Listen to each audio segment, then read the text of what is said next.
আসসালামু আলাইকুম। আমি ফাতিমা ইসলাম। আমি পড়াশোনা করছি ঢাকা বিশ্ববিদ্যালয়ের শান্তি ও সংঘর্ষ অধ্যয়ন বিভাগে। আর বর্তমানে আমি একটি থিসিস পরিচালনা করছি, একটি রিসার্চ পরিচালনা করছি। আমাদের পুরাতন ঢাকার যারা উর্দু ভাষী তাদের নিজেদের যে আইডেন্টিটি এবং তাদের যে Storybox কালচার এবং Audio. এটা নিয়ে জেনারেশন টু জেনারেশন কেমন পারসেপশন, এটার উপরে। তো আঙ্কেল, আপনি হচ্ছেন একজন এই কমিউনিটিরই খুব ইম্পর্ট্যান্ট একটি ব্যক্তিত্ব এবং আমাদের রিসার্চের একটি হেরিটেজ জেনারেশনের মধ্যে পড়েন। তো আমি হচ্ছে আপনার থেকে কিছু তথ্য জানতে চাচ্ছি। আপনার কি কোনো আপত্তি আছে আমাকে তথ্যগুলো শেয়ার করতে? না, কোনো আপত্তি নাই। আহ, তবে যতদূর পর্যন্ত জানি করে যাব। জি, ধন্যবাদ। তো হুম। আঙ্কেল, আমি জানতে চাচ্ছি আপনার জন্মসাল কত? আমি আমার জন্মটা হলো 50 থেকে 60-র ভিতরে। আচ্ছা আচ্ছা, ধন্যবাদ। তো হচ্ছে আপনি এই জন্মে অনেক ধরনের ট্রানজিশন দেখেছেন, যেমন আপনি হয়তো আমাদের এই স্বাধীনতা, যে মানে হচ্ছে যে ইন্ডিপেন্ডেন্স, বাংলাদেশ ইন্ডিপেন্ডেন্স, এটাও দেখেছেন। এরপর হচ্ছে এটা একটা ট্রানজিশন হয়েছে। তো এর আগে কি অবস্থা ছিল পুরান ঢাকার, এবং এটার কি কোনো প্রভাব পড়েছে কিনা এই যে বাংলাদেশ স্বাধীনতার আমাদের এই পুরান ঢাকা উর্দু ভাষীদের উপর, সেটার ব্যাপারে কিছু বলেন। তা আমি আহ, যেভাবে বলবো বেশিরভাগই বাংলাতেই বলার চেষ্টা করব। কারণ বাংলা আমাদের রাষ্ট্রভাষা এবং বাংলাদেশে একটা বিভিন্ন ডিস্ট্রিক্টের মানুষের নিকট এটা একটা লিঙ্গুয়া ফ্রাঙ্কা। তো সবাই মোটামুটি এটা বুঝে। মোটামুটি কেন, রাষ্ট্রভাষা যখন ওটা সবাই বুঝে। আর আরেকটা যেটা আছে, কিছু কিছু ইংরেজি শব্দ যেগুলি আছে চলে আসছে আহ, নিয়ম মতো।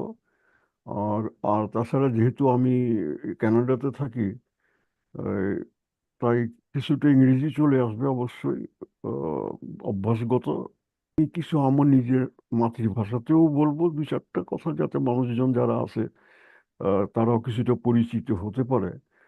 আর আমাদের মাতৃভাষা যেটা হলো ঢাকাই উর্দু, এটাকে এটার উপর আমার একটা লেখা আছে, গ্লোবালাইজেশন অফ ঢাকাই উর্দু। এটা সম্বন্ধে যদি আমার সময় হয়তো বলবো না। তো এখন আসি মূল কথায়, যে আমাদের আমার যেটা জন্ম যেটা বলেছি 50 থেকে 60-র ভিতর। তো এখন আমি 47-এর যে একটা স্বাধীনতা, 47-এও কিন্তু এটা একটা স্বাধীনতা ব্রিটিশদের বিরুদ্ধে। এটা আমরা যে যাই বলি না কেন, এটা তো একটা স্বাধীনতা ব্রিটিশদের বিরুদ্ধে, বিদেশিদের বিরুদ্ধে স্বাধীনতা, ওদের ইয়ে থেকে স্বাধীনতা। তো সেই 47টা দেখি নাই, কিন্তু তারপরে যে অবস্থাটা সেটা দেখেছি। তো আমাদের মুরব্বীদের কাছ থেকে আমরা যেটুকু শুনেছি, সেই পাকিস্তান হওয়ার আগে আমাদের যে ভাষাটা ছিল, তখন এই উর্দুটা একটু উর্দুটা একটু মানে বেশি ইয়ে ছিল, কি বলে এটা, এটা প্র্যাকটিস ছিল উর্দুটা, উর্দু ভাষাটা। তবে আমাদের ঢাকায় উর্দুটা এটা কথ্য ভাষা। এটা লেখা যায় না, তবে লেখা যায় মানে কি, আগে আগে আমাদের ভাষাটা মানুষ বলতো ঢাকাই উর্দু, যে ডাইলেক্ট অফ উর্দু। ঢাকাই Urdu actually is the dialect of original Urdu that was derived from, evoluted from Lucknow Urdu, UP. তো যাই হোক, তো তখন আমরা লিখতাম, কিন্তু আমাদের সাহিত্যিকরা তারা লিখতো কিন্তু আহ, উর্দুতে। যেমন হাকিম হাবিবুর রহমান, তার যে বইটা ছিল ঢাকা 50 সাল পাইলে, এই বইটা লেখা ছিল উর্দুতে। পরে এটা বাংলাতে দুইজন ট্রান্সলেট করেছে। তখন কিছু পত্র পত্রিকাও ছিল, কিছু ম্যাগাজিনও ছিল, নাটক টাটকও হতো, উর্দুতেই হতো। এটা এই পাকিস্তানের আগের সময়। তো পাকিস্তান হওয়ার পরে আহ, বাংলা ভাষার প্রতি মানে প্রতিও একটু ঝোঁক আসলো। আহ, উর্দু ছিল পাশাপাশি। তখন আমরা, আমাদের মুরব্বীরা তখন যখন বাংলা লেখাপড়া শিখলো বা আমাদের শিখাইলো, তখন আমাদের এই, আমরা তখন লিখতাম বাংলাতে কিন্তু পড়তাম উর্দুতে।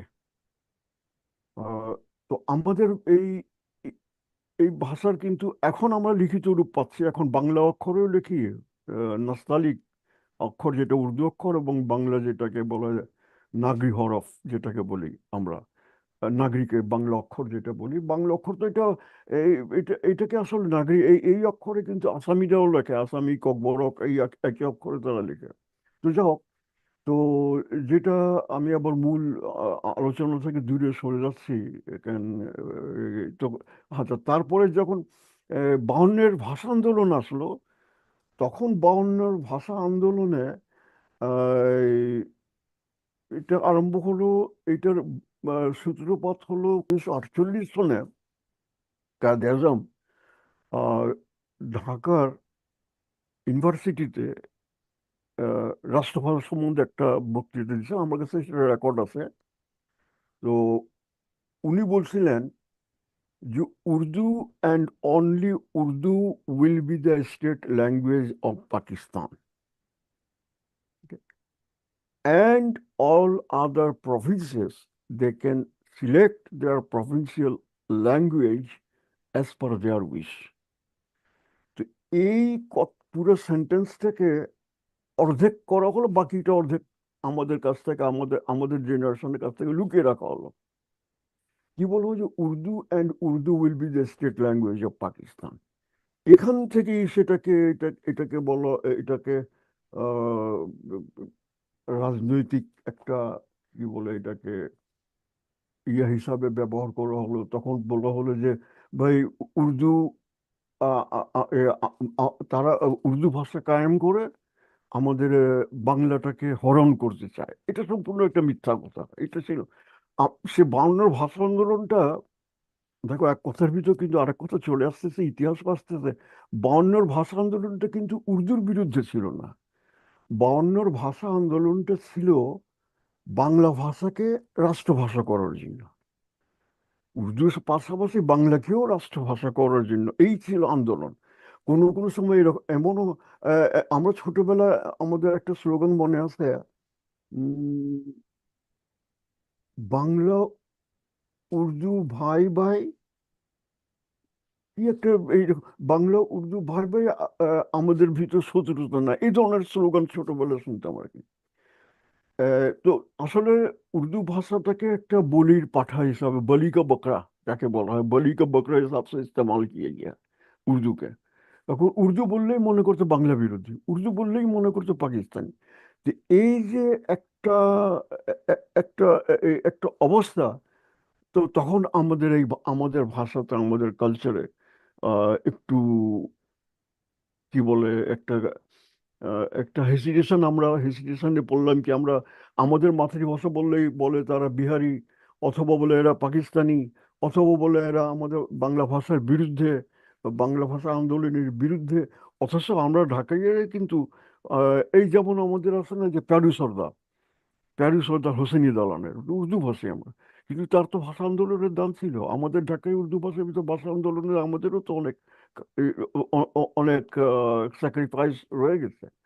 তো এখন কথা হলো যে এই সময়টাতে ওই তখন আমাদের ছেলেরা, আমাদের সন্তানেরা তখন একটু বাংলা, বাইরে বাংলা বলতে একটু, উর্দু, ঢাকায় উর্দু বলতে একটু একটু হেসিটেট করে। এবং তাছাড়া তখন লেখাপড়াও বাংলাতে। তখন হলো কি আমাদের সন্তানেরা, তারা বাংলার উপর জোর দিল, বাংলা শব্দ, আর ধীরে ধীরে উর্দু ভুলে যাচ্ছে। আমরা জি। যেমন উর্দু উর্দু পড়েছি, আলিফ বে পে তে টে সে, আরবিও পড়েছি আলিফ বে তে সে, কিন্তু উর্দু আর আরবি তো একই রকমের। তো এখন তো অনেকে তো আরবিও পড়তে পারে না, কোরআনও পড়তে পারে না, উর্দু আর কোত্থেকে শিখবে।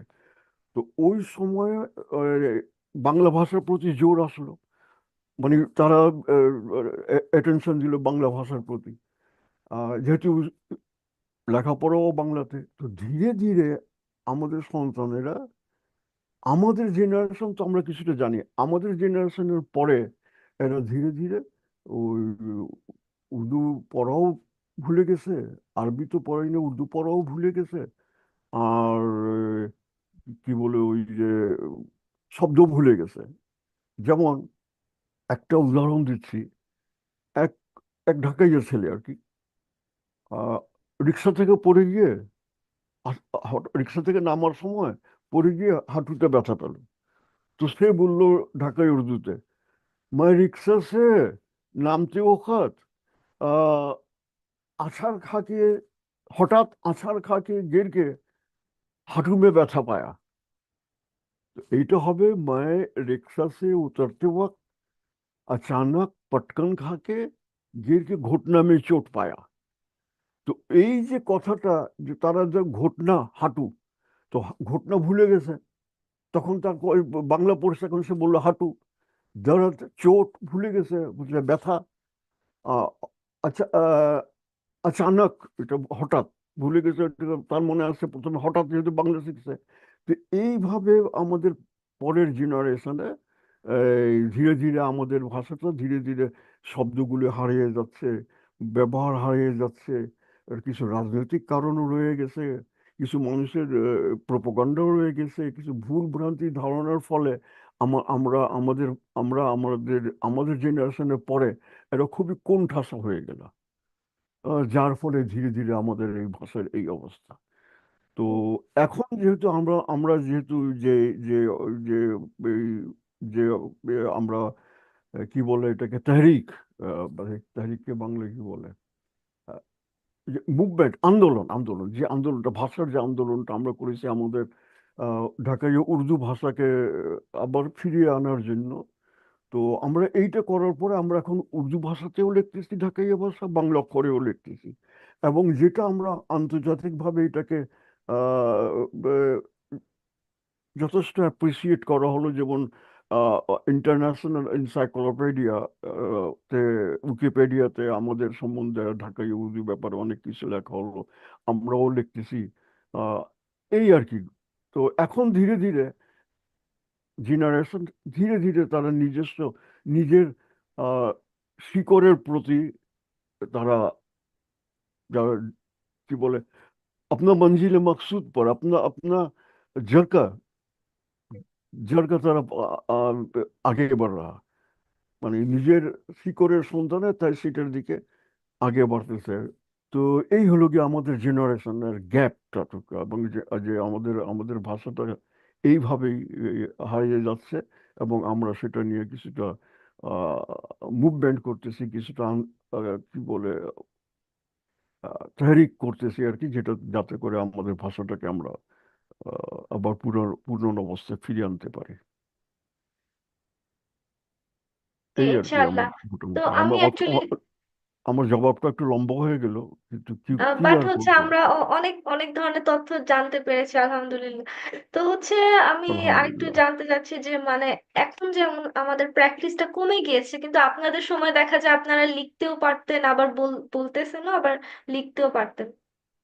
তো এটা যে ধীরে ধীরে কমে আসছে, বা তখন মানে কি কোনো স্পেশাল ইনস্টিটিউশন ছিল, বা হচ্ছে এটা এতটা যে চর্চা হতো সেটা নিয়ে একটু বলেন, যে এটা কি অফিসিয়ালি ছিল কি না, উম, না, তেমন খুব একটা বা উর্দুটা তখন বাই অফিসিয়ালি ছিল সেই জন্য কি, নাকি মানে না, নিজে তো থেকেও তখন তো, আপনারা শিখতেন আইডেন্টিটির জন্য?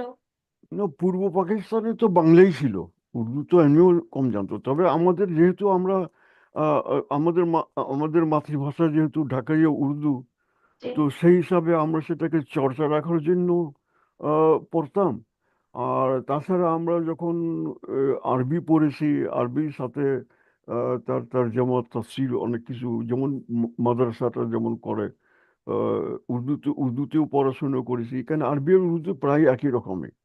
হুম। তো আমাদের বরং উর্দু লিখতে পড়তে সুবিধা হতো, যেহেতু আমরা আরবি অক্ষরগুলি কোরআন পড়তে পারতাম, আরবি পড়তে পারতাম। যদিও বুঝতে পারতাম না আরবি সব কিছু, অনেক অনেক কিছু। কিন্তু ওই অক্ষরে যখন আমরা নিজেদের ভাষা লিখতাম, খুবই স্বাচ্ছন্দ্য বোধ করতাম আর কি। আর আরেকটা জিনিস ছিল তখন আমাদের স্কুলে, আমাদের একটা সাবজেক্ট ছিল, আমাদের মনে হয় খুব সম্ভবত ক্লাস 6 কি 7-এ ওঠার পরে, তখন ছিল, তখন একটা সাবজেক্ট ছিল তখন, উর্দু নিব না আরবি নিব, ইলেক্টেড সাবজেক্ট। আচ্ছা, আচ্ছা। হ্যাঁ, উর্দু নিব না তো, অনেকে নিত আরবি নিত, আচ্ছা অনেকে আচ্ছা। উর্দু নিত। আচ্ছা, ও, এটা আমাদের কারিকুলামে ছিল তখন, মানে এখন যেমন আমরা যে কারিকুলাম পড়ি, হ্যাঁ, এই তখন কারিকুলামের মধ্যেই কারিকুলামে, তখন ছিল। হ্যাঁ হ্যাঁ, উর্দু ছিল, আরবিও ছিল, যার যেটা পছন্দ। তো আচ্ছা আরবি আচ্ছা। একটা প্রথম বই ছিল, এখন মনে আছে, তার নামটা ছিল আল আদাবুল জাদিদ। আল ও আদাবুল জাদিদ ছিল একটা আরবি বই। আর উর্দুর বইতে ছিল উর্দু কি পহলি, উর্দু কি দুসরি, এই ধরনের ছিল আর কি। স্কুলে পড়ানো হতো, আমি আর্মেন্টাল স্কুল থেকে লেখাপড়া করেছি, সেখানে আর্মেন্টাল স্কুলে আমরা পড়েছি উর্দুতে। আচ্ছা তো আচ্ছা। এইবার একটা মজার ঘটনা আমার মনে পড়ে গেল, তো হুম, বলি। জি জি জি। আহ, হলো কি, আমাদের ক্লাসে একবার টিচার জিজ্ঞেস করে সিঙ্গুলার প্লুরাল, তো বলে যে মছলি, মাছ।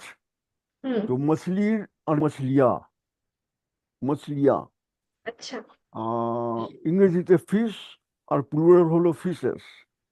তো আমাদের এই যে এই ইয়েতে, ওই যে বাঁহট্টুরির এখানে একটা পাম্প আছে, পাম্প স্টেশন আছে, ওয়াসার, তার উল্টো দিকে এক বাড়ি। সেখানে আমার এক বন্ধু ছিল, তার নাম ছিল খান মজলিস। আমরা একই ক্লাসে পড়তাম। তো টিচার এসে বলতেছে, তো টিচার আবার আমাকে প্রথমে কিছু জিজ্ঞেস করতো না, কেন আমি ছিলাম ফার্স্ট বয়, আমি যেটা বলতাম সবাই সেটাই বলতো। তখন আমাকে কিছু না জিজ্ঞেস করে, এই খান মজলিস, মছলি এর এর প্লুরাল কি হবে? কই, স্যার, মছলিস। মানে ইংরেজির ফিশেস থেকে সে বলতেছে মছলিস। আর তোরে আমি দেই বাড়ি দে, দাঁড়ায় থাক। তখন কেউ মছলিয়া, মছলিয়াটা বলতে পারলো না। তো আমাকে যখন জিজ্ঞেস করতাম যে মছলি, তখন হচ্ছে মছলিয়া। এই যে নাজিরে কি বলছে দেখো। তো আমাকে প্রথমে জিজ্ঞেস করতো, কেন আমি কে বললে আমি যেটা বলবো সব ছেলে সেইভাবে উত্তর দিত। হুম, ফার্স্ট বয় যখন যেটা বলেছে এটা ঠিক হবে। তো এই হুম। আর কি, আমরা আমরা তখন উর্দু শিখেছি আমরা। সেই সময় ছিল ইকবালের একটা কবিতাও ছিল, लब पे आती है दुआ बन के तमन्ना मेरी, বুড়ি কবিতাটা। আহ, হ্যাঁ। लब, হ্যাঁ, लब पे आती है दुआ बन, এখনো এখনো বাচ্চারা এটা কাসিদের সময় গায় এখনো। এখনো প্রিয়, অনেক অনেক এটা বিখ্যাত আর কি। আল্লামা ইকবালের লেখা, ক্লাসে আমরা পড়তাম। लब पे आती है दुआ बन के तमन्ना मेरी, जिंदगी समा के सूरत हो खुदाया मेरी। दूर दुनिया का मेरी दम से अंधेरा हो जाए, हर जगह मेरे चमकने से उजाला हो जाए। हो मेरे दम से यूं मेरी वतन की जीनत, जिस तरह फूल से होती है चमन की जीनत। जिंदगी हो मेरी परवाने की सूरत यारब, इल्म की समा से हो मुझको मोहब्बत यारब। हो मेरा काम गरीबों की हिमायत करना, दर्दमंदों से ज़ईफ़ों से मोहब्बत करना। मेरे अल्लाह बुराई से बचाना मुझको, नेक जो रहा है उस राह पे चलाना मुझको। আরে আমি তো পুরোটা বলে ফেলছি, আমি মনে হয় পারবো না। हम समझे सकेगी नहीं, सकलिया, আরে कब कब। আরে এটা তোমারও জন্মের বহু আগে, তোমারও জন্মের আগে। বললাম পুরোটা, আমি মনে করছিলাম যে চেষ্টা মেষ্টা করে যে লজ্জা পড়ে যাবো, হয়তো পারবো না। ধাক্কা মাক্কা দিয়ে আমি বলে দিলেন তো পুরোটাই বলো। আচ্ছা, বলো এবার আর কি তোমার কথা। আচ্ছা। তো হচ্ছে এখন আমাদের মানে আমাদের যে জেনারেশন, আমাদের জেনারেশনে দেখা যাচ্ছে যে যে বেশি আমাদের যে ফেস্টিভ্যাল গুলো আগের মতো আমরা এনজয় করি না। আমি নিজে যেমন ছোটকালে যেমন এনজয় করতাম, আস্তে আস্তে জিনিসের মজাটা আরো কমে যাচ্ছে।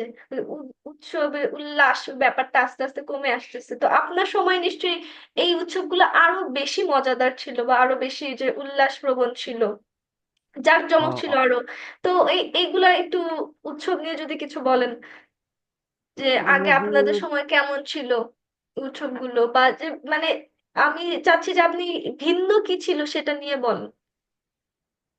আমাদের উৎসবগুলো, যেমন আমাদের সময় উৎসবগুলো খুব জাঁকজমকের সাথে হতো। আর আর আগেকার দিনের মানুষের তো ওই সময় তো তত এন্টারটেনমেন্টের জন্য এত কিছু ছিল না। টিভি তো বোধহয় আসছে অনেক পরে। জি জি। টিভি বোধহয় আসছে 65-এর দিকে নাকি এরকম। এটা তারও পরে নাকি তখন তো। আর তখন সিনেমা ছিল বেশি। আচ্ছা। তখন মানুষের উৎসব আনন্দ এগুলি, এই ঈদ, বকরিদ, শবে বেরাত, এগুলির উপরে বেশি ইয়া থাকতো আর কি। মোহরমের মিছিল টিছিল হতো, এই মেলা বসতো, চকবাজারেও মেলা বসতো। তো এই আনন্দ উৎসবে আমরা এগুলি ইয়ে ছিল। আর ছিল ওই, তখন ঘুড়ি ওড়ানো ছিল, কিন্তু সাকরাইনও ছিল। হুম। কিন্তু এখন যেমন ওই যে ড্রাম বাজিয়ে ছাদের উপর হই হুল্লা করে, এইরকম ছিল না। এটা তখন খোলা ছাদের উপর হতো, তবে বেশিরভাগ খোলা মাঠে। মাঠে জায়গাও ছিল প্রচুর। তো আর্মেন্টোলার মাঠ ছিল, আমাদের স্কুলে আর্মেন্টোলা স্কুলের মাঠ ছিল। আর্মেন্টোলার মাঠ তোমরা দেখছো কিনা জানি না। ওই ইয়েতে বিরাট মাঠ ছিল আর্মানিটোলার মাঠ। হ্যাঁ, এখনো সেখানে আছে মাঠ। এখন আছে সভা সমিতি। এখন তো বোধহয় ছোট হয়ে গেছে, আমি নিজেই এই যখন দেশে গেছিলাম গিয়ে দেখি ছোট হয়ে গেছে। আগে তো বেশ বিরাট ছিল আর্মানিটোলার মাঠ। তো তখন যে মানুষের যে, আর তখন মানুষের ভিতর একটা একটা কি বলে, একটা মানুষের মানুষের ভিতরে সৌহার্দ্য ছিল, একটা ভালোবাসা ছিল, একটা এখন যেমন আর্টিফিশিয়াল হয়ে গেছে সবকিছু, কিন্তু আর্টিফিশিয়াল ছিল না। আমরা হুম। ছোটবেলায় যে দুষ্টামি করতাম, মহল্লায় এক বাড়ি থেকে আরেক বাড়ি, কেউ বিরক্ত হতো না কোনো মুরব্বী। এখন তো পাশের বাড়ির কাউকে চিনে না কেউ। তো তখনকার মানে ওই তখন একটা যে বন্ডিং ছিল নিজেদের মধ্যে, বন্ডিং ছিল, অবশ্যই একটা বন্ডিং ভালো ছিল। একটা বন্ডিং। আমরা যে পাড়াতে থাকতাম, আমাদের পাড়ার নাম মাহুতটুলি। তো পাড়া প্রতিবেশী, আমরা কেউ কাউকে দাদি, কেউ কে নানি, কেউ কেউ চাচা, কেউ কেউ, আমরা মনে করি কেউ কেউ ফুপু। আমরা মনে করতাম এরা আসলে আমাদের আপন। কিন্তু এক পাড়া মানে পাড়ায় প্রতিবেশীদের ভিতরে যে একটা সৌহার্দ্য ছিল, তো এটা তো আর এখন আর সেটা দেখা যাচ্ছে না। এখন তো একটা ফ্যামিলির ভিতরে বন্ডিংটা নাই। তো এটা একটা অনেক আমার ইম্পর্টেন্ট কারণ, আমাদের কালচারটা যে এত রিচ, এত ভালো ছিল। আমার মনে আছে যে আমার বাবা যখন গরমের দিন আসতো, তখন এই বাদামতলি থেকে আড়ত থেকে গিয়ে টুকরি টুকরি আম কিনে নিয়ে আসতো। এখন তো আম কেনা হয় ঠুঙ্গাতে, এই বা ইয়াতে। তখন আমাদের সময় আমার বাবা আম আনতেন বাদামতলি থেকে, আড়ত থেকে, টুকরি টুকরি কুলি, একটা পর একটা, তিনটে চারটা পাঁচটা কুলি আম নিয়ে আসতো। আম নিয়ে আসার পরে সেটা করতো কি, পাশের বাড়ি, এই বাড়ি, ওই বাড়ি, আত্মীয় স্বজন তো আছেই, এইরকম করতে করতে অর্ধেক আমি বিলিয়ে দিত। আবার ওদের বাড়িতে যখন আসতো, আমাদের এখানে আসতো, আমরা কোনো কিছু রান্না করলে এই যে একটা বন্ডিং ছিল, ও সেই জিনিসটা এখন আর সেই জিনিসটা নাই। এইটি আমরা সবচেয়ে বেশি বেশি মিস করি আর কি। আর তাছাড়া বাড়িঘর ছোট হতে ছোট হয়ে গেল, একটা ফ্যামিলি ভেঙে চারটা ফ্যামিলি হয়ে গেল, কেউ থাকতে পারলো না, আবার কেউ চলে গেল নদীর ওই পারে কামরাঙ্গি চড়ে, কেউ চলে গেল নিউ টাউনে। এই যে দূরে চলে গেল, হ্যাঁ। এর ফলে এই ফ্যামিলি বন্ডিংটাও নষ্ট হয়ে গেল। এই আর কি। এই যেটা আমাদের আমরা যেটা এনজয় করছি, এবং সেটা সেই দিন আর আসবে না মনে হয়, আর আসবে না। এখন সব জায়গায় একই রকম। সে আম, আপনি যদি মানে কয়েকটা ইম্পর্টেন্ট কিছু আমাদের কালচারের ব্যাপারে বলেন যেগুলা হচ্ছে এখন হারায় যাচ্ছে বা হারায় গেছে, যেগুলো রক্ষা করা খুব দরকার, এবং কয়েকটা ইম্পর্টেন্ট কালচার বা ফেস্টিভ্যাল, কোনো একটা রিচুয়াল নিয়ে যদি বলেন। আমাদের কালচারের ভিতর প্রথম তো যেটা বলতে পারবো, ভাষাটা। এটা তো কালচার, হ্যাঁ। কালচারের তো একটা অংশ ভাষা। আমাদের ভিতর আগে এখনো বোধহয় কাসিদা পড়া হয়, আগে কাসিদা ছিল, আমরা কাসিদা পড়তাম। আগে মুশায়েরা ছিল, আগে কাওয়ালি ছিল। জি। আহ, আমাদের পাশের মহল্লায় কসাইটুলি, এই কসাইটুলিতে তখন ওই আগেকার দিনে মাইক ছিল, ওই গাছের উপর দিয়ে বড় মাইক, ওটা গাছে লাগানো হতো, এখনকার মতো না। এই বড় বোম্বার মতো মাইক তো গাছে লাগায় বা ছাদের উপর দিয়ে, ওই তখন এই দমাদম মস্কলন্দর করে আরম্ভ করতো কওয়ালি। তেরে আহ, তেরে তেরে জিন্দিগি মে मैं आ गया है তো চলে যায়েগা, এইরকম কত সুন্দর সুন্দর কওয়ালি হতো। এখন তো কওয়ালি নেই। এখন কওয়ালি বললেই বলে যে ভাই এটা পাকিস্তানি। ও ঢাকা ইউনিভার্সিটির যে সিলসিলা ব্যান্ড, এরা এখন কাওয়ালি আরম্ভ করছে। আমার মনে হয় যে এই চাকাটা আবার ঘুরে আসছে, এখন কাওয়ালি কিন্তু বেশ মোটামুটি জনপ্রিয় হচ্ছে। কাওয়ালি, হ্যাঁ, গজল, মুশায়রা, মুশায়রা হলো কবিতার আসর, যেটা আমরা আমাদের সময় হতো। আহ, এখন তো মানে বাংলাদেশ হওয়ার পর তো প্রায় বন্ধই হয়ে গেছিল। এখন অনেকে মানে আরম্ভ করেছে। আমরাও তো কয়েকটা মুশায়রার প্রোগ্রাম করেছি ঢাকায় উর্দু জমানের পক্ষ থেকে। আহ, ঢাকা ইউনিভার্সিটি যে সিলসিলা, ওরা কাওয়ালি আরম্ভ করেছে, খুব ভালো কাওয়ালি আর কি। তো এই আর কি, এই সমস্ত জিনিস। ও আরেকটা জিনিস যেটা হারিয়ে যাচ্ছে, এটা পঞ্চায়েত প্রথা। পঞ্চায়েত প্রথা। পঞ্চায়েত, পঞ্চায়েত 5 থেকে হলো গিয়ে পঞ্চায়েত। তো পঞ্চায়েত 5 জন নিয়ে মিলে হতো পঞ্চায়েত। এরা এরা এটা, যেমন গ্রাম দেশে আছে গ্রাম্য সালিসি, তো এইটাও আমাদের ভিতর একটা ছিল, পঞ্চায়েত সিস্টেম ছিল। এইটা হারিয়ে গেছে। তবে এখন যেটা আছে, এখন তো মহল্লার লোকজন নিজস্ব চেষ্টায় আহ, একটা ওই পঞ্চায়েত প্রথা করলো। এখন ঢাকা বোধহয় কলতা বাজার পঞ্চায়েতটা খুব বিখ্যাত, বোধহয় এখনো আছে কলতা বাজার পঞ্চায়েতটা, যেটা আমরা শুনেছি আর কি। আর ওই পঞ্চায়েত সিস্টেমটা হারিয়ে যাচ্ছে আগে। আর পঞ্চায়েতের সিস্টেমটা আগে ছিল খুবই সুন্দর। 2টা সিস্টেম ছিল পঞ্চায়েত, একটাকে বলা হতো বাড়া পঞ্চায়েত, আর একটা হলো 22 পঞ্চায়েত। বাড়া পঞ্চায়েত যারা ছিল, যারা বাংলা স্পিকিং যারা ছিল, বাংলা ঢাকাইয়া বাংলা যারা বলতো, আহ, আর উর্দু স্পিকিং ছিল 22 পঞ্চায়েত। তো 22 পঞ্চায়েতের সংখ্যাটাই বেশি ছিল, এবং তাদেরকে প্রত্যেক মহল্লা সর্দারদেরকে, এদেরকে সর্দার বলা হতো, পঞ্চায়েতে যে হেড থাকতো আর কি। ওদের পাগড়ি দেওয়া হতো। একজন থাকতো সর্দার, একজন থাকতো নায়েব সর্দার, আর 2 জন থাকতো লায়েক ব্রাদার, আর একজন থাকতো গোরেদ। গোরেদ মানে ইনফর্মার। তো এইটা হলো পঞ্চায়েত সিস্টেম, এটা হারিয়ে গেছে। আর হুম, এখন তো ওই সিস্টেমটা নাই, এখন তো পঞ্চায়েত সিস্টেম যারা রাজনীতি করে, যারা ওই যে এই চাঁদাবাজি করে, যারা একটা মাসলম্যান আছে, তারাই হর্তাকর্তা হয়ে গেছে পঞ্চায়েত সিস্টেমে। তারা এখন ওই পঞ্চায়েত সিস্টেমটা নিজেদের মতো তৈরি করলো। কিন্তু ওই পঞ্চায়েত সিস্টেমটা না, এটা হারিয়ে গেছে। হুম। এটা হারিয়ে গেছে। তো আমরা একটা পঞ্চায়েত সিস্টেমটা কায়েম করার জন্য আমরাও কিছু একটা একটা একটা সেমিনার করেছিলাম। আমাদের একটা ওয়েবসাইটও আছে, ঢাকার পঞ্চায়েত ব্যবস্থা। এটা ওয়েবসাইট তো না, ফেসবুক গ্রুপ আছে। এবং আমরা এটা নিয়ে আমরা সেমিনারও করেছিলাম, এবং তখন মেয়রকে আমরা আমাদের ইয়েটা ও- উপস্থাপন করেছিলাম, যে মেয়রও এটাতে একমত একমত ছিল, যাহা ঢাকা একটা পঞ্চায়েত সিস্টেমটা করা যেতে পারে। এই আর কি, এই জিনিসটা হারিয়ে যাচ্ছে।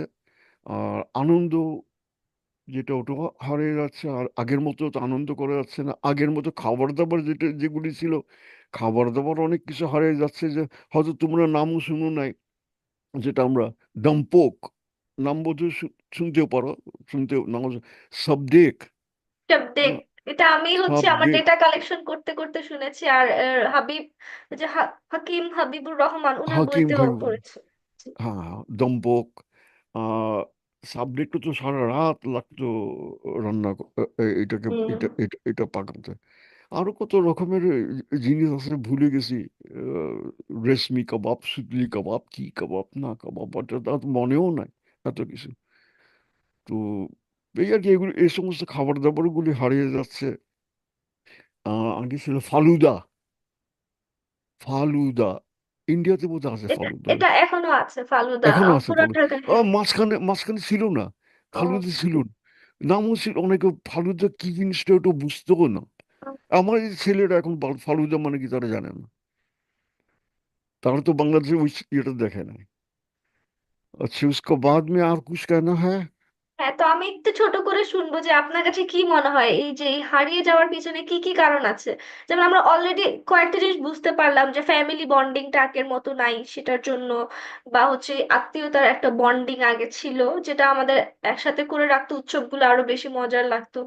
তারপর আপনি বললেন যেমন যে এই আমাদের যে মাতৃভাষার আন্দোলন নিয়ে একটা কন্ট্রোভার্সি, এটা একটা ইম্পর্টেন্ট, যে কারণে আমাদের কালচার ভাষাটা হারায় যাচ্ছে। আপনার কাছে কি মনে হয় আর কি কি কারণ থাকতে পারে, একটু যদি বলেন। পলিটিক্যাল কারণ তো বলেছি তাই না? জি। যে মিসআন্ডারস্ট্যান্ডিং, পলিটিক্যাল কারণটা বলেছি, হুম, হুম। সোশিও ইকোনমিক কারণটাও বলেছি। এই যে যেমন আগে ফ্যামিলি বন্ডিংয়ের জন্য, যেমন আমাদের বাড়ি, আগে বিরাট বাড়ি ছিল। এখন ভাগ হতে হতে হতে ছোট্ট হয়ে গেছে। এখন হ্যাঁ। এখন এখন 2 কাঠাও হয় না জমি। জি। আগে তো বাড়ি তো অনেক বড় ছিল। তো এই এই এই একটা জিনিস যেটা মানে আমাদের সংস্কৃতি থেকে হারিয়ে যাচ্ছে, যে ফ্যামিলি বন্ডিংটা। আহ আর কি বলেছি, ও আরেকটা হলো শিক্ষা। শিক্ষা। শিক্ষা যেহেতু যেহেতু আমাদের কারিকুলামে এই জিনিসটা রাখা হয় না। হুম। একটা একটা ভাষা হারিয়ে যাওয়া, একটা ভাষা আহ, মানে একটা একটা একটা জাতিকে মানে ধ্বংস করার জন্য পারমাণবিক বোমার দরকার নাই।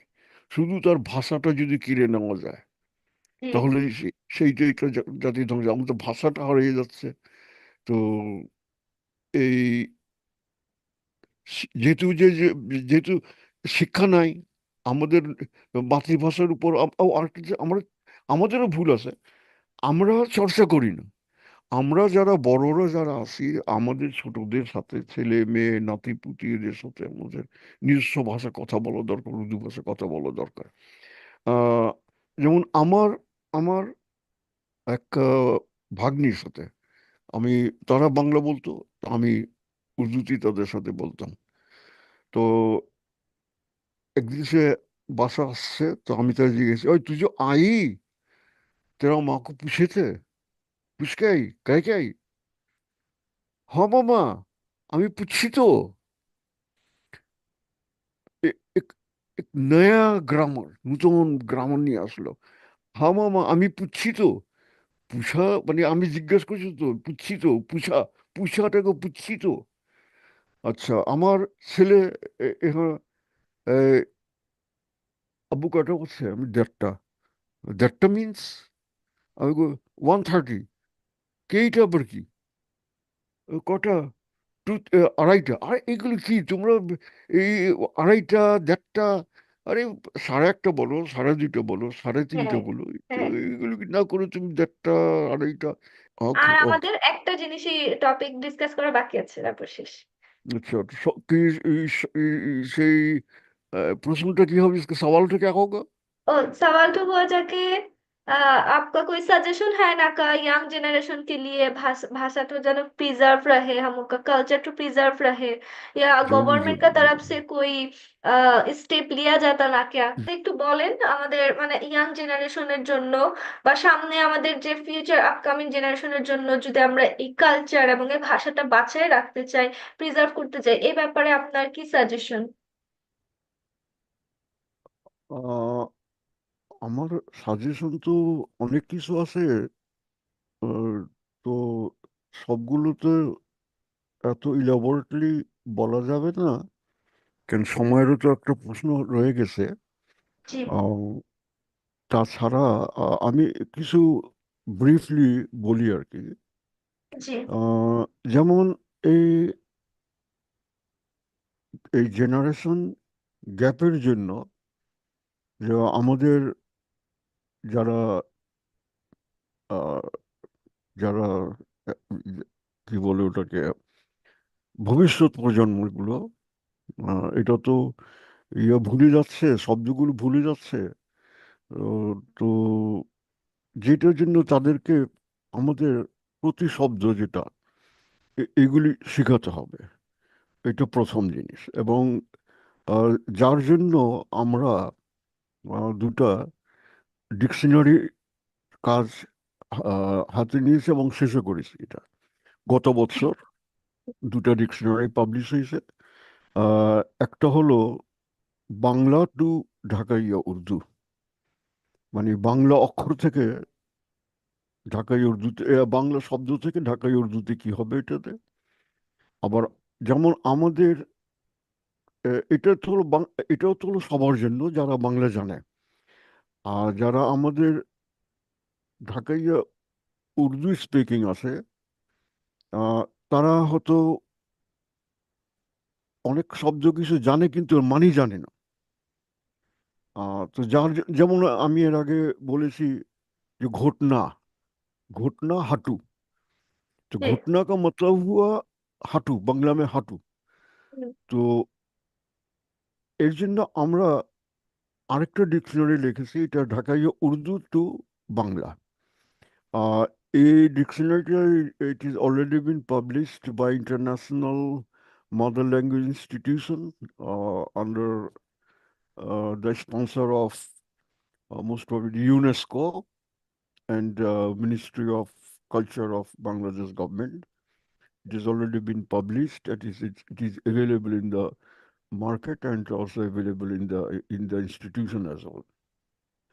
Then my actually suggestion that the cultural education is very important in this case. That আচ্ছা। introduce Dhakaya history, language, and traditions hmm. as a part of curriculum in the community school hmm. or through informal learning program. इसको बहाल करना चाहिए. জি। अच्छा, encourage the elders in the family or in the community to share the history, tradition, practice, and cultural value with the young generation. তো যারা young generation তাদের সাথে আমাদের এটাতে বলা and promote the learning of Dhakaya Urdu and its unique dialect to ensure the survival. Ensure its survival. আচ্ছা, এইখানে আরেকটা কথা, যেটা আমাদের যে ভাষাটা ঢাকাইয়া উর্দু, কেন এটা খালি উর্দু না, ঢাকাইয়া উর্দু কেন? তো ঘটনা হলো, একটা ভাষা যখন সৃষ্টি হয়, ভাষা থেকে হলেও উপভাষা।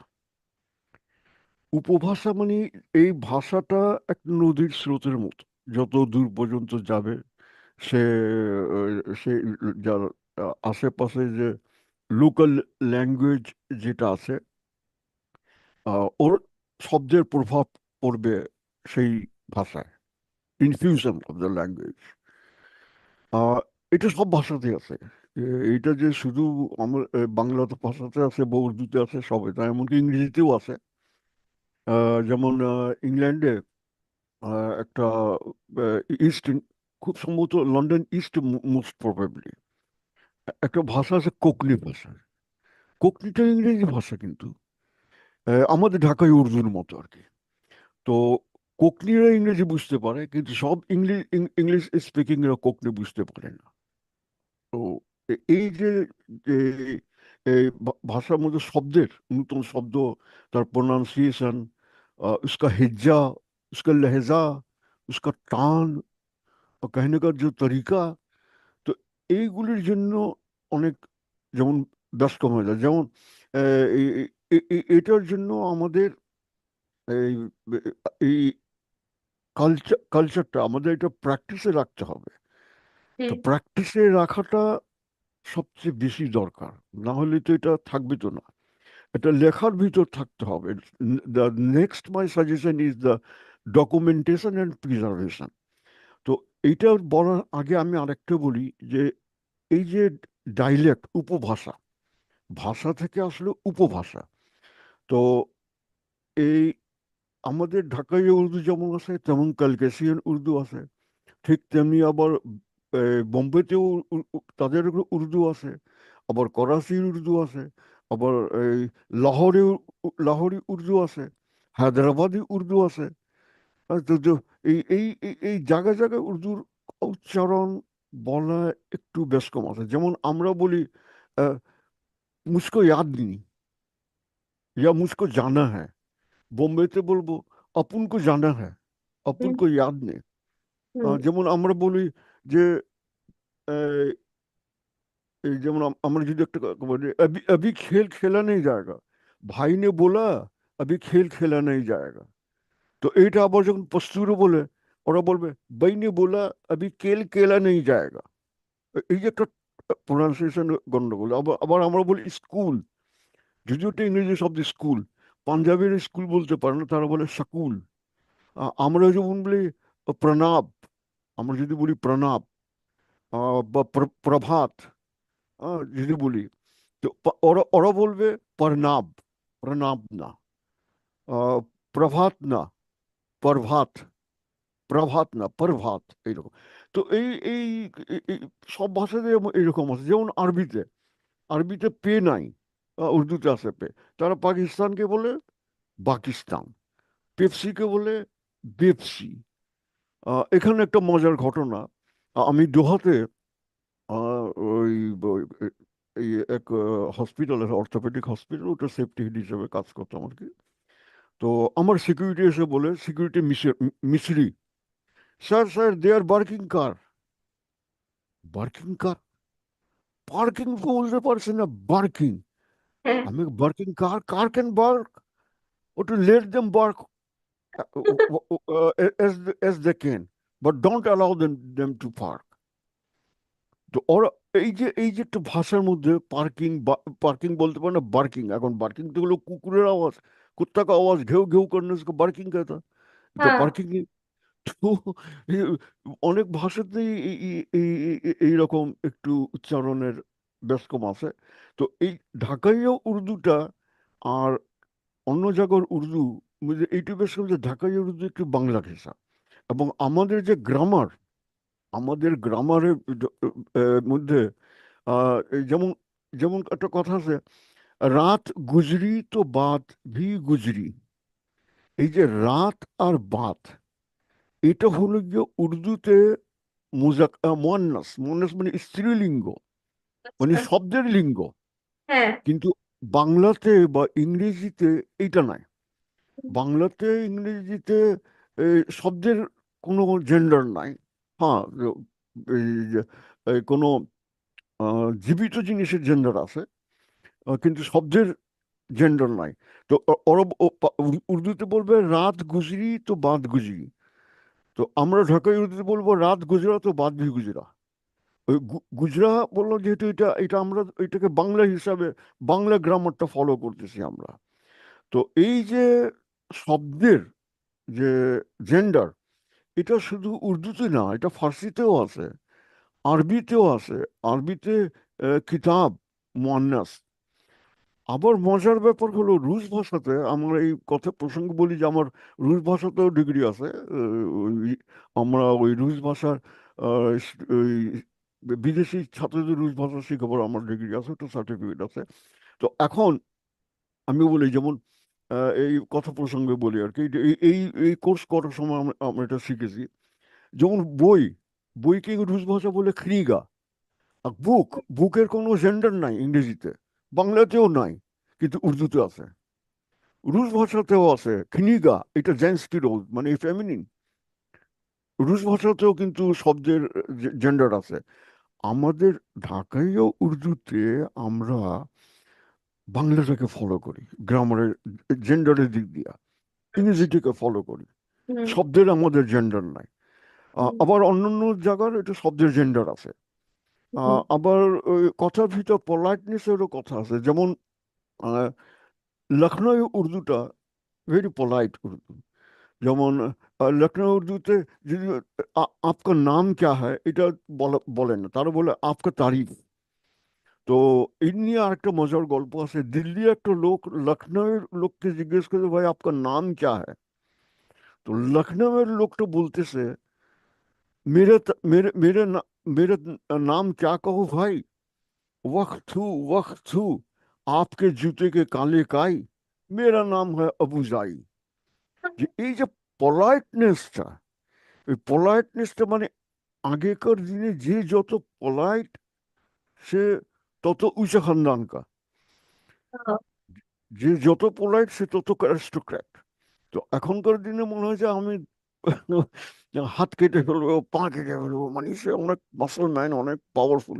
না, আগেকার দিনে ছিল, আগেকার কালচারে ছিল যে যত পোলাইট সে তত খানদানি, তত অ্যারিস্টোক্র্যাট। তো এই যে এই কথার ভিতর বেশ কম, সেন্টেন্সের সিকোয়েন্সের ভিতর বেশ কম, সিনট্যাক্সের ভিতর বেশ কম, শব্দের উচ্চারণের ভিতর কিছুটা বেশ কম, গ্রামারের মধ্যে বেশ কম। তো এইভাবে ঢাকাইয়া উর্দু, প্রমিত উর্দু, লখনৌ উর্দু থেকে কিছুটা পার্থক্য আছে। তবে লখনৌয়ের উর্দুটা হলো গিয়া আমাদের ঢাকায় উর্দুর মা ভাষা, মা উর্দু, মা ভাষা আর কি, ও আচ্ছা প্রমিত আচ্ছা ভাষা। আচ্ছা। আর ঢাকায় উর্দুটা হলো ডাইলেক্ট, উপভাষা। মানে জি। উর্দুর উপভাষাটা হলো আমাদের ঢাকাইয়া উর্দু। ঠিক তেমনি উর্দুর উপভাষাটা হলো গিয়ে বোম্বাইয়া উর্দু। হুম। আমরা যদি বলি, এই তো বোম্বে বোম্বে বইগুলিতে দেখবা টপরি ল্যাঙ্গুয়েজ কিছুটা, যেমন मैं जाएंगे नहीं, আমরা ঢাকায় কি বলবো, मैं जाएंगे नहीं। উর্দুতে বলবো मैं नहीं जाएंगे, मैं जाएंगे नहीं। বলবে ওরা করে অপুন জায়গা নেই, নিজকে বলতেছে অপুন, অপুনটা ছিল ফার্স্ট পার্সন। এখন অপুন জায়গা নেই, অপুনটা ফার্স্ট পার্সন, কিন্তু জায়গা নেই ভার্বের ভার্বের জায়গায় সেটা থার্ড পার্সন বলে দিল, অপুন জায়গা নেই। ও জায়গা নেই, কিন্তু ওই জায়গায় বলছে অপুন জায়গা নেই। তো এই যে কিছুটা ব্যাসকম, এই ব্যাসকম প্রত্যেক ভাষাতেই আছে এরকম ব্যাসকম। এই এই ভাষা থেকে উপভাষা হয়। তো আমাদের ঢাকাইয়া উর্দুটা হলো কি উর্দুর উপভাষা, এবং আমাদের ঢাকাইয়া উর্দুর মা ভাষা হলো কি উর্দু ভাষা। তো যার জন্য আমাদের ঢাকাইয়া উর্দুটাকে বাঁচিয়ে রাখার জন্য উর্দু ভাষাটাও শিখতে হবে। এবং উর্দু ভাষাটা এমন একটা ভাষা যেটা না কোনো জাতির, না কোনো গোষ্ঠীর, না কোনো দেশের, না কোনো ধর্মের, আমার আওয়াজগুলি ঠিক শোনা যাচ্ছে তো? জি জি, শোনা যাচ্ছে। না কোনো ধর্মের, না কোনো জাতির, না কোনো গোত্রের, না কোনো আহ, বর্ণের। উর্দু ভাষা কোনো জাতি, ধর্ম, গোত্র, বর্ণ, এলাকা কিছুই নাই। যেমন করে পাঞ্জাবের পাঞ্জাবি ভাষা, বাংলা ভাষা বাঙালি জাতির, উর্দু জাতি বলে তো কোনো কিছু নাই। উর্দু ভাষা উর্দু জাতি এমন কিছু নাই। তো উর্দুটা এমন একটা লিঙ্গুয়া ফ্রাঙ্কা, এটা নিয়ে আবার আরেকটা ইতিহাস আছে, অনেক বড় ইতিহাস। সেটা এখন আর বলা যাবে না। সেটা আবার ইভলিউশন অফ উর্দু ল্যাঙ্গুয়েজ কি করে হলো এটা, এটা ইয়াতে বিশেষ করে আমাদের ঢাকায় উর্দুটা কি করে হলো, উইকিপিডিয়াতে এটার সম্বন্ধে খুব সুন্দরভাবে বলা আছে, ধাপে ধাপে বলা আছে যে কিভাবে ঢাকায় উর্দুটা আসলো।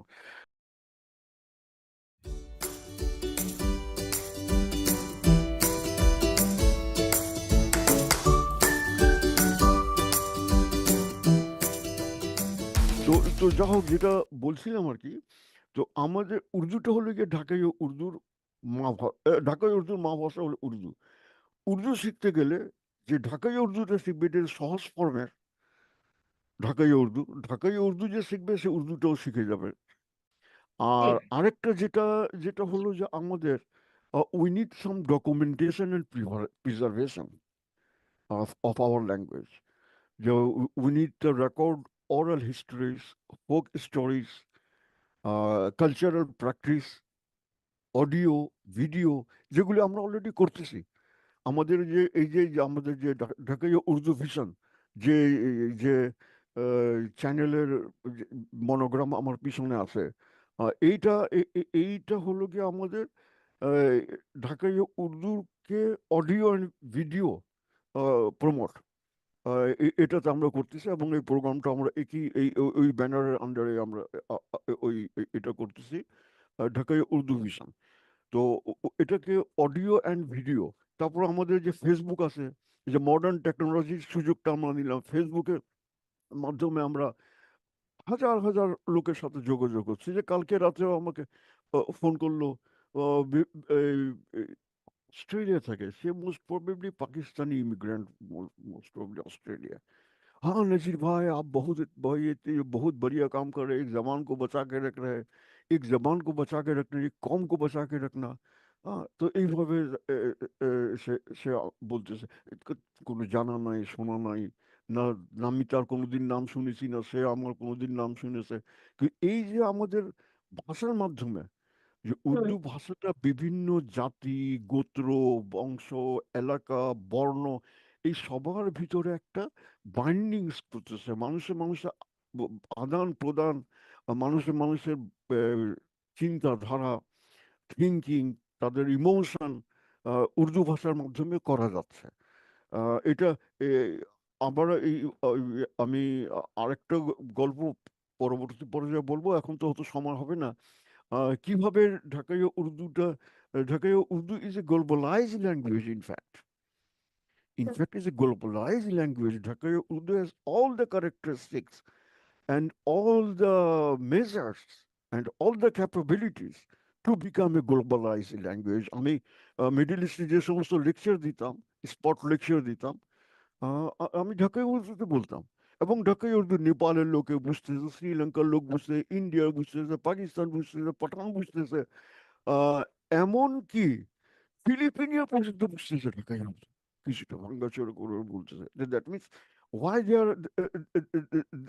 they're so much used in Dhaka Urdu language, because Dhaka Urdu language has the capability and has the characteristic to be a globalized language. তো যা হোক, যেটা বলতেছিলাম যে আমাদের রেকর্ড অ্যান্ড ডকুমেন্টেশন অ্যান্ড প্রিজার্ভেশনটা দরকার, যেটা আমরা অলরেডি আরম্ভ করেছি। জি। আরেকটা হচ্ছে আমাদের revive the traditional festivals and practices. হুম। আমাদের যে সমস্ত ট্রেডিশনাল ফেস্টিভ্যালস আছে, আমাদের প্র্যাকটিস আছে, সেটাকে পুনরায়, যেটা হারিয়ে গেছে সেটাকে আবার আহ, জাগাতে হবে, সেটাকে বলতে হবে সঠিকভাবে। अभी कहते नहीं, जैसे कि जैसे सकराइन हो गया, धमाधम मस्त कलर दर करके छत्ता में ये दो चार आदमी गिर के मर गया, लाइट लगाया, क्या क्या क्या क्या पार्टी, डीजी पार्टी ने, डीजी पार्टी क्या बोलता है लोग। हाँ, बस दो चार आदमी गिर गया तो फिर मर गया, तो फिर कहाँ से फानुस हो रहा है, आग लगी है कहीं पर, एक एक आदमी ने फानुस दूसरे को घर जल गया। এইটা আমাদের ঢাকাইয়া কালচার না। এই আমাদের এই ঢাকাইয়া কালচারটা, এটাকে সঠিকভাবে রিভাইভ করতে হবে, হুম। যাতে আমাদের আমাদের এই কালচারের মাধ্যমে ভাষাটা থাকে। আরেকটা, promotes the traditional arts and crafts, promote আচ্ছা, আওয়ার ট্রেডিশনাল কুকিংস ডিশেস। যেমন হুম। আমাদের আছে বাঘরকানি, একটা আছে হুম। আমাদের, এই যে একটু আগেও বলছিলাম যে সাবডেক, হুম। দম্পক, বিভিন্ন খাবার দাবার, তারপর ওই জর্দা, সেমাই, ফিরনি, আমি নামও ভুলি, এত নামও আমার মনে নেই। এই সমস্ত জিনিসটাকে রিভাইভ করতে হবে খাবার দাবারের উপর। তারপর আমাদের প্রিজার্ভ করতে হবে হিস্টোরিক নেইবারহুড, আমাদের যে নেইবারহুড যেগুলো আছে হিস্টোরিক, এটাকে প্রিজার্ভ রাখতে হবে। যেমন কথা বলো, সেদিন আমার খুব দুঃখ লাগলো যখন দেখলাম চকবাজারের জাহাজ বাড়িকে ধ্বংস করে ফেলা হলো। হ্যাঁ, হেরিটেজ গুলাকে আর কি রাখতে হবে। আমাদের যে সমস্ত হেরিটেজ যেগুলো আছে, বিল্ডিং আছে, পুরানো জায়গাগুলো আছে, এগুলিকে ইয়ে করতে হবে, এবং এদের সম্বন্ধে আহ, ছোট ছোট কাহিনী, ছোট ছোট বইতে বা ছোট বুকলেট, এই জাতীয় জিনিসটাকে আহ, লিখতে হবে, লোকদেরকে জানাতে হবে যে আমাদের যে কালচার, আমাদের ট্রেডিশন, আমাদের যে ইতিহাস, it's a glorious history we have. We Dhakaiya people has a glorious history. এই যে মানুষের ভিতর যে এই একটা মানবিকতা, এই যে মানুষের ভিতর যে একটা সহৃদয়তা, একটা একটা ভালোবাসা, আমরা আমাদের ঢাকাইয়া উর্দু ভাষার মাধ্যমে করতে পারবো। যেহেতু ঢাকাইয়া উর্দু ভাষা এই সমস্ত, যে মিডিল ইস্টে গেলে বলে কি, এই যে যারা হজে যায় তারাও তো দেখে, তারাও তো এই কথাই বলে। এবং আমি যখন প্রথমে গেলাম আমি জানতাম না এটা। তো তখন তারা আমাকে ওই শেখরা বললো যে তুমি আরবি না জানো অসুবিধা নাই, তুমি ইংরেজি না জানো তুমি অসুবিধা নাই, তুমি যদি উর্দু ভাষা জানো তাহলে পুরো মিডল ইস্টে তোমার কোনো অসুবিধা নাই। এই ধরনের কথা বলে। তারপর আরেকটা যেটা আছে, আমাদের যারা বাইরে, যারা আমার বিদেশি যারা আছে, তাদের সন্তানদের, তারা না বলতে পারে বাংলা, না বলতে পারে উর্দু, এবং যার জন্য আমরা যে এই যে ঢাকায় উর্দু জবান যে ফেসবুকটা রয়ে গেছে, এগুলোতে আমরা ইংরেজিতেও আমরা দিচ্ছি, ইংরেজিতেও আমরা পোস্ট দিচ্ছি, ইংরেজিতেও আমরা বর্ণনা করছি, ইংরেজিতে আমাদের ডেসক্রিপশন বলা আছে। এমনকি আমাকে একজন কমপ্লেন করলো মস্কো থেকে, क्या भाई आप सब बच्चा लोग को सिखाइएगा, हम लोग को बच्चा लोग जो है मॉस्को में, उन लोग का क्या होगा, उन लोग को तो ঢাকাই উর্দু শেখানো হোগা। উস ভাষা তো ঢাকাই উর্দুর ব্যাপারে আমরা আমরা লিখেছি, তবে খুব কম লিখি আর কি। তো এই যে আমাদের ইয়ং জেনারেশন যেটা আছে, আমাদের বাচ্চাদের এটা জানাতে হবে। Advocate for the policy and support, promote research and publications. Very important. Research and publication is very, very important to revive our this dead language. Encourage scholars to study, write about Dhakaya culture, language, and history. It is some of the published books, articles, and research papers. And I salute you for your efforts. Thank you. That you are what is in my mind, what is in my brain that you are carrying. And मेरा दुआ तुम्हारा साथ है, शुक्रिया शुक्रिया। मेरा दुआ साथ है, क्योंकि मेरा दुआ कि हर एक language lover they will pray for you, they love you. All language lover, whether it is Dhaka Urdu or English, Bengali, whatever may be, language is a language. इस जबान तो अल्लाह ताला का दिया हुआ एक नियामत है। इससे बड़ा और क्या नियामत हो सकता है जिसके जरिए एक आदमी अपना ख्याल दूसरे आदमी के साथ में तब्दील कर सकता है, एक्सचेंज कर सकता। ये जबान अल्लाह ताला का बहुत बड़ा नियामत है। मगर ये जबान तो जानवर का, हैवान का ये जबान है नहीं। अल्लाह ताला ने अल्लाह ताला का बहुत बड़ा नियामत है। और ये जबान को इज्जत करना, इस जबान को जो कोई जबान है कल्चर करना, रिसर्च करना, ये तो मैं बोलते ये बहुत बड़ा इबादत है और ये सदका जरिया है। तुम बेटी जो काम कर रही हो ये सदका जरिया। एक दिन हम लोग रहेंगे नहीं दुनिया में, मगर हम लोग की कोशिश रह जाएगा। हम लोग खत्म हो जाएंगे मगर हम लोग का काम रह जाएगा। वो बोलते नहीं, जिंदगी को मौत आती है लेकिन रूह को मौत नहीं आती नहीं है। जिंदगी को मौत आती है लेकिन रूह को मौत आती नहीं है। जिंदगी को मौत आती है लेकिन कार्रवाई को मौत आती नहीं है। তো আমরা এখন যেটা করে যাব, যেটা রিসার্চ ওরিয়েন্টেড কাজ করে যাব, এইটা কিন্তু আমাদের, এটা কিন্তু অনেক বড় কাজ। একটা জাতির জন্য, একটা বংশের জন্য, একটা গোত্রের জন্য, একটা সম্প্রদায়ের জন্য, একটা মানব জাতির জন্য। তা এই জন্য বললাম যে publish books, articles, research papers to increase the awareness and understanding of our Dhakaiya heritage to the youngsters. জি আর একটা হলো যে হেলদিয়ার আরবান ডেভেলপমেন্ট। এই যে যে আমাদের আমাদের যে এই যে যে কি বলে এটা যে জেলখানাটা যেটা আছে, সেন্ট্রাল জেল যেটা আছে, এই এলাকায় কিছু একটা করতে হবে আমাদের। আমাদের এদের এগিয়ে আসা উচিত। এটাতে আমাদের আমি একটা জিনিস বলি, আহ, বলতে পারবো 5-10 মিনিট বলতে পারবো এডিশনাল কথাটা, যেটা আমি দোহাতে রেখে আসছি। দোহাতে, দোহা শহরের ভিতর একটা এলাকা আছে যেখানকার বাড়িঘর ভেঙে পুরান ডিজাইনের বাড়ি করা হয়েছে। ঘর বাড়ি দোকানপাট পুরান ডিজাইনের, এই দরজা জানালা, এই ব্যালকনি, এই তালা, এই মানে পুরান। এবং সেখানে একটা মার্কেট বসে পুরান পুরান জিনিসের। হুম। সেখানে পুরান খাবার, আমরা সেখানে গেছি, আমার কাছে ছবিও তোলা আছে।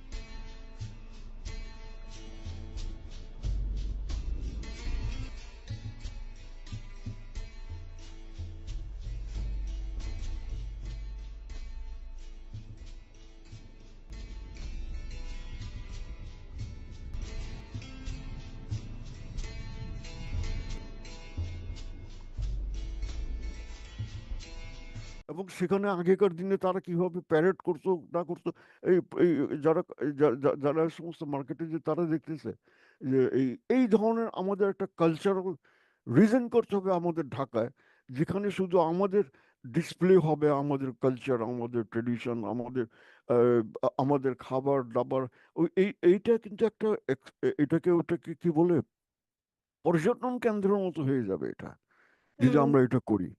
তো হ্যাঁ। এই ধরনের একটা কিছু কাজ করা এবং তার সাথে আমাদের রিসার্চ অনুযায়ী এই কাজ করা, এই ধরনের এইগুলি করাটা করলে আমাদের আহ, আমাদের এই কালচারটাকে, এই ল্যাঙ্গুয়েজটাকে বাঁচিয়ে রাখা যাবে by taking the proactive steps and fostering a strong sense of community. Future Dhakaiya generations can ensure the survival and flourishing of their rich and unique culture. তো এই হলো গিয়ে আমাদের কথা।